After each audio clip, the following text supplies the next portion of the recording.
Hello hello hello hello check hello hello hello hello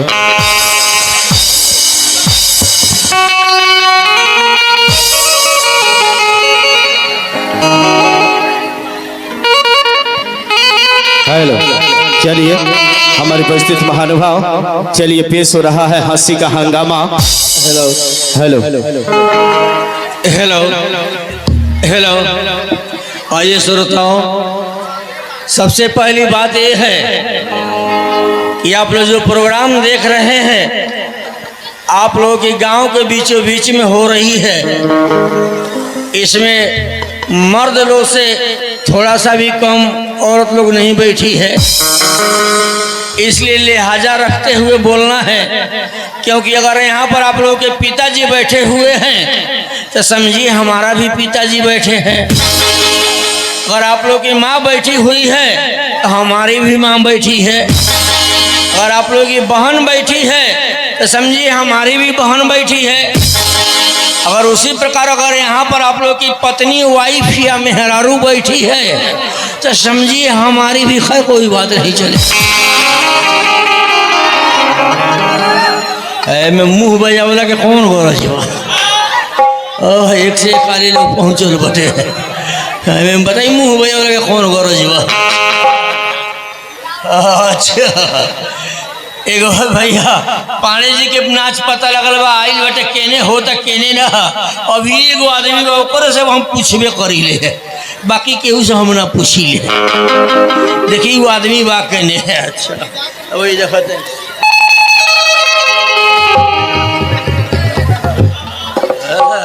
मसाला पीसल शुरू कर दिले बड़े। ये के जगावे के उपाय हम ले बनी पहले ही से ये जगाइए के छोड़े।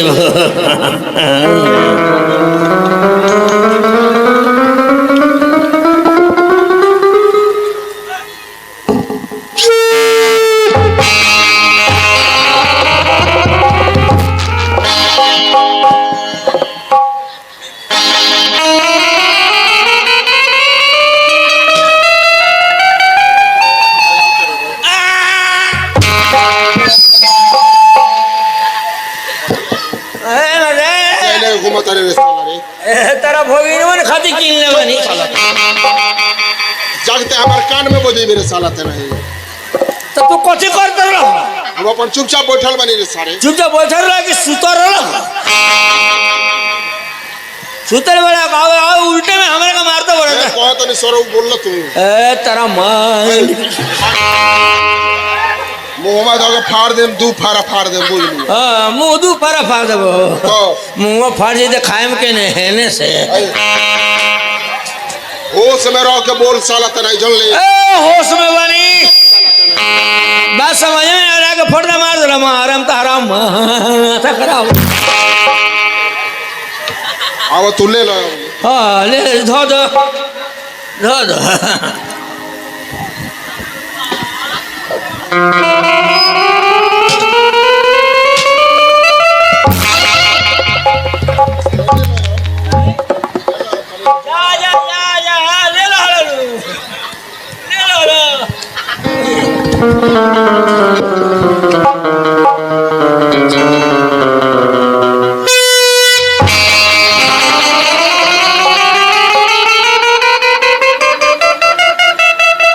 आदमी ना हो आदमी है आदमी नहीं तो कथी है साला हमार पछड़िया कौन सी बजावत रे रे? हम बजावत नहीं साला एगो तो धइए देले बनी और ले ले बड़े करे। हमने ही ले ले बोले बिग रे वो रोला ले बिग रे या साला वो बना रे हाथ में दे ना। कहां बा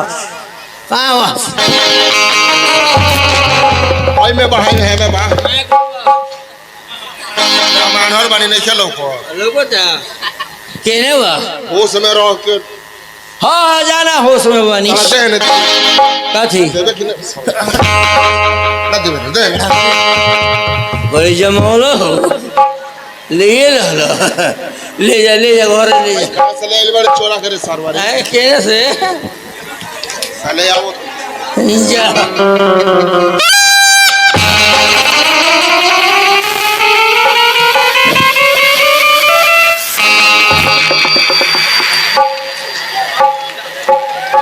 साला ते नहीं ते कहाँ से चोरा के साला ले आइल बड़ी रे वे बजावे खातिर हमार तोर पछौटिए लौकता रे हम ही बोलने हाथी पिहुकतिया रावण मारे खातिर आई बड़ी सस मैंने कहा के होश में नहीं है साला ए होश में बनी जाना कितना खिसियत ए रहता साला ते नहीं ते हमार सार वाले जो उधर चिढ़ाओ करे रे सर तो नहीं लगी तार पहुना जरूर है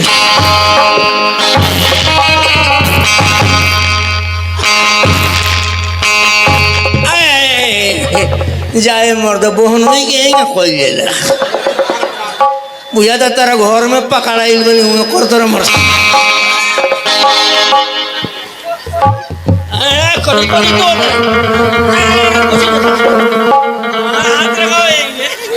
हाथ लगाओ निकला जल्दी निकला कथे निकले साला निकलेबे कि नहीं कथी हो निकलेबे कि नहीं मुंह फोड़ दम साले मार के इधर साला निकला निकालो बहुत केने गोई कहाँ धोइले बड़ी रे कोई को मर्द है नु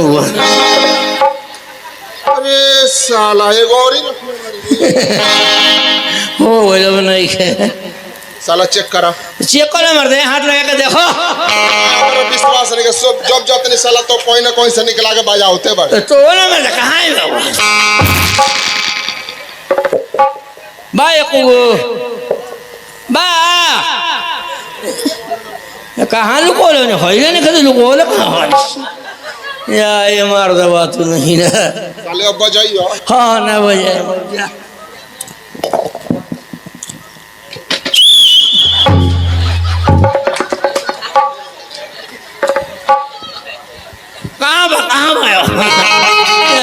मर्द तो नहीं तेरा समझ में नहीं आ रहा हूँ कहाँ लेने बनी बहुत खतरनाक आदमी बाबू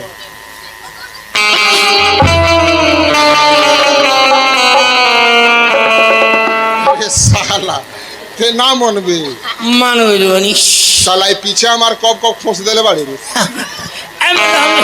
अपना धैर्य वाला पीछे ही हमारे से बतिया होता हेलो आइए श्रोताओ ग्राम बथुआ बाजार प्रखंड पालकपुर के संबंध में विषय कढ़ाई और पेट में पड़ने वाले सभी प्रकार के खाद्य सामग्रियों को सूचित किया जाता है कि जमीनपुर के रहने वाले ओल प्रसाद के लड़का अलुआ कुमार का शादी लातरपुर के रहने वाले घेवड़ा प्रसाद के लड़की गेनहरी कुमारी से होना सुनिश्चित है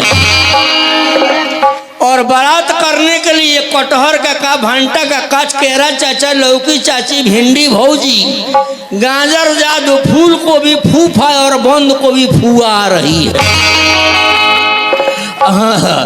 और इसमें जो है कोहड़ा जीजा जी नहीं आ रहे हैं क्योंकि कोहड़ा जीजा जी का बीए का फाइनल परीक्षा चल रहा है लेकिन उनके पांचों बहनें जीरा जवाइन गोल मिर्च करैली कुमारी और पुदीना देवी आ रही है अतः बारात जो है निर्धारित समय पर चलकर सुरक्षित टोकरी से होते हुए ग्राम लहसुनिया सिलवटियागंज स्टेशन जाएगी।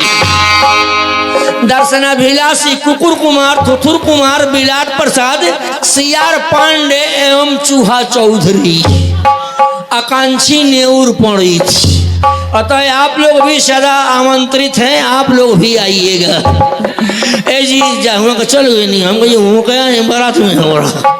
अच्छा इन लगे चुटकुला सुनने के बाद में देखते रहे हम लोग की आगे के प्रोग्राम। देखिए भैया ये इतने कहीं जग होते रहे आ जग में घूमते घूमते 3 गो पीला चल गई जैसे पीला आ तीनों पीला एक रंग के मोट मोट करिया करिया रहला आ पीलन के सुंघानी जानते बनी कितना तेज हो गया नीमन चीज अकनी के मोह गल 3 गोड़ा चल गए सब घूमते घूमते भानसा घर के पीछे आ कोहतर से चल के देखल कथी कथी बनल में सबसे एगो तेज रहे उहे जाता पर्दवा फाड़ के आ थुथुनुआ घुसा के लागत टुकुर टुकुर निहार रहे तेरे भंडारी जग में गरम पानी धैले रहे दाल में डाले खाती गरम पानी उठा के पीलवा का थुथुनु पर बिग देता पीला आए करते जाता तो कहते रही ओमे कहाँ लेट वाले साफ हमारा घर में भेटाइल अब तो 2 गो पीला हड़बड़ा गई कि दादा ये खा कर चल हमनिए के बाकी लागो तो में से और पीला जाता तो ई जाता तो हेतना देह ढुका देता। अल्लाह कहता नहीं हरे तेरे भंडारी जड़ते चैली चूल्ही में घुस का उधर है, चैलिए घींच के 4 चैली घेंटे पर लगा हुआ था। ये पीला घेंट टेढ़ कैले जाता ही जाता तो कहता सांचों में साफ लेट नहीं खे रे, हमारा जाते जाते भेंटा गई। अब तो तीसर का पीला हड़बड़ा गई कि दादा ये 2 खा के चले से हम ही बाकी लागू ही नहीं। ई जाता तो देखा था भंडारी के नींद लाग रही है चूना हम पकड़ ले लो। वो तो जब सुतिए गई बड़े तब बहरी से का देखे हम भीतर काहे ना ढूक जाए। भीतर जाके देखा तो भंडा घर में घुस जाता है, बुनिया का परात में मुंह लगा देता है और लगा तो चबाक चुम करा हुआ है। चले भंडारी के नींद खुलता है, हिंकर ना देखा सिंगल मारता रहे का देख बल्लान खांग रहा है सिंगल मार चेहरा ना देखा चेहरा बुझा था मड़ुआ का खेत में मड़ुआ का झाड़ जामल बने तारा इंडी के गोली मारी लगल सिंगल देवे अपन चेहरा होना को ना निहार कोई लो पीला वो तो समझ में आ गई पीला कि दादा रे दादा बोलो 2-3 आदमी को बोलो लो साई 2-3 आदमी आगे से घर 2-3 आदमी पीछे में डांडे पर चैली मार लो। अभी ये देते ना पिटाई कर कि वही या पलर होई एक गुड़ धो के घिसिया के लिए बुझल कि मर गई खादर पर खोद हल आ खादर पर जे भी जाए वही पर हाथ धो एक देह पर एक बुझल कि रात भर हम एसी में बानी बिहान होता तो घाम लगता देह पर फ्रेश होता है एकदम झाड़त देह जाता था ये जाता तो पीला 2 जो होता रेसन दादा वो कहाँ फंस गए कि रात भर लेना आई तो अब वो बेचारा जाता थे पहुँचता तो कहते भाई हमारा कहता ही ना देते रहो रात भर घेर के खियावल हलो आ खैला के बाद में लेके एसी वाला रूम में हमारे बिस्तर कह दो देखो से ना रात भर एसी में फुहेरे में बनी। अच्छा का कहीं भैया हमार शादी हो गई बटे ऐसा बात नहीं कही हम कुंवारे बानी हमार शादी हो गई पत्नी केने वाली केने ना आ उनके फरमाइशी से हमारे घर में भोजन बनेला।